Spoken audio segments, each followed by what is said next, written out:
வணக்கம். இப்போ நம்ம இருக்கிறது சென்னையில் இருக்கிற திருநீர்மலை கோவிலில். இந்த கோவில் சென்னையில் இருக்கிற முக்கியமான திவ்ய தேசங்களில் இதுவும் ஒன்று. இந்த கோவில் திருமங்கை ஆழ்வாரால் மங்களாசாசனம் செய்யப்பட்டிருக்கு. அதுக்கப்புறம் பூதத்தாழ்வார் அவரும் இங்கே மங்களாசாசனம் செஞ்சிருக்காரு.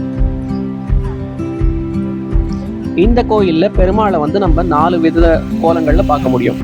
கீழே நீர்வண்ண பெருமாளாக இருப்பார். அதுக்கப்புறம் மலைக்கு மேலே போனீங்கன்னா 3 கோலங்களில் பெருமாளை பார்க்கலாம். அதில் ஒன்று சாந்த நரசிம்மர், அதுக்கப்புறமா ரங்கநாத பெருமாள், அதுக்கப்புறமா திரிவிக்ரம பெருமாள்.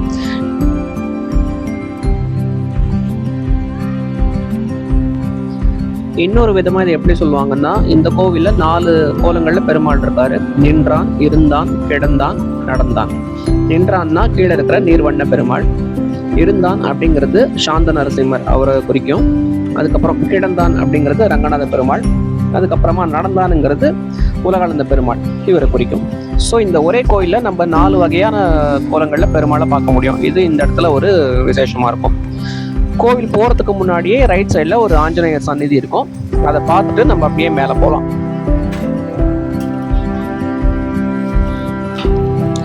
ஒரு வாட்டி வால்மீகி மகரிஷி இந்த கோயிலில் தரிசனம் பண்ணியிருக்காரு. எல்லா பெருமாளையும் பார்த்துருக்காரு. எல்லா பெருமாளையும் பார்த்ததுக்கு அப்புறமாவும் அவருக்கு மனசுல ஒரு திருப்தி ஏற்படல. அவர் என்னதான் இருந்தாலும் ராமர் சந்நிதி இங்கே இல்லையா, ராமரை பார்த்தா தான் நமக்கு ஒரு திருப்தியா இருக்கும் அப்படின்னு அவர் நினைச்சிட்டு இருந்தபோது 4 பெருமாளும் கூடி பேசினாங்களாம். இங்க 4 கோலத்துல இருக்க பெருமாளும் கூடி பேசி, ஓகே நம்ம இவருக்கு ராமரோட ரூபத்துல காட்சி கொடுக்கணும் அப்படின்னு சொல்லிட்டு பெருமாள் இவருக்கு ராமரோட ரூபத்துல காட்சி கொடுத்திருக்காரு. இங்க இருக்கிற ஆதிசேஷன் லக்ஷ்மண ரூபத்திலையும், அப்புறம் தாயார் சீதையாவும், கருடர் ஹனுமானாவும் காட்சி கொடுத்திருக்காங்க.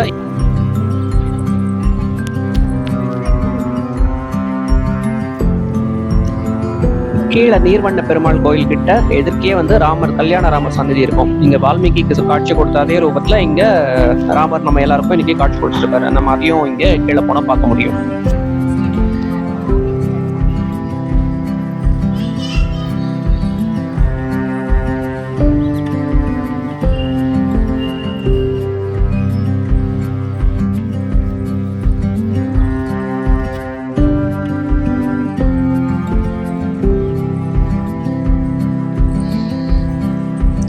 எல்லாம் ஓகே, இவ்வளோ கோலங்கள்ல இங்கே பெருமாள் இருக்காரு. பட் இங்கே நாங்கள் போன டைம்ல கோவிலுக்கான மெயின்டெனன்ஸ் வேலை நடந்துட்டு இருக்கு. கும்பாபிஷேகம் நடக்க போகுது அப்படின்னு நினைக்கிறோம். ஸோ எல்லா சந்நிதியுமே மூடி இருந்துச்சு. வெளியில மேலே மட்டும் உற்சவர் வச்சிருந்தாங்க. ஸோ அவரை பார்த்துட்டு அப்புறம் கீழே வந்தோம். கீழேயும் நீர்வண்ண பெருமாளோட அந்த உற்சவர் மட்டும் அங்கே இருந்துச்சு. அதை மட்டும் பார்த்துட்டு நாங்கள் கிளம்பிட்டோம். மேலே கேட்கும்போது என்ன சொன்னாங்கன்னா, கோயில் இன்னும் ஃபுல்லாக திறக்கிறதுக்கு ஒரு 3 months ஆகும்ன்றாங்க. கீழே ஒரு 6 months ஆகும் அப்படின்னும் சொல்கிறாங்க. ஸோ எப்படியும் இப்போ நீங்கள் இந்த இடத்துக்கு வந்தீங்கன்னா உங்களால் எல்லா சன்னதியும் பார்க்க முடியாது. உற்சவர் மட்டும் தான் இங்கே பார்க்க முடியும். இப்போ நம்ம March 26 இந்த டைமில் பற்றி பேசிகிட்டு இருக்கோம். எப்படியும் இந்த இயர் எண்டாக ஆகிடும்னு நினைக்கிறேன், இந்த கோயில் மறுபடியும் ஃபுல் இதில் திறக்கிறதுக்கு. ஸோ நீங்கள் இங்கே வரதா இருந்தால் அதுக்கேற்ற மாதிரி பார்த்து பிளான் பண்ணிக்கோங்க.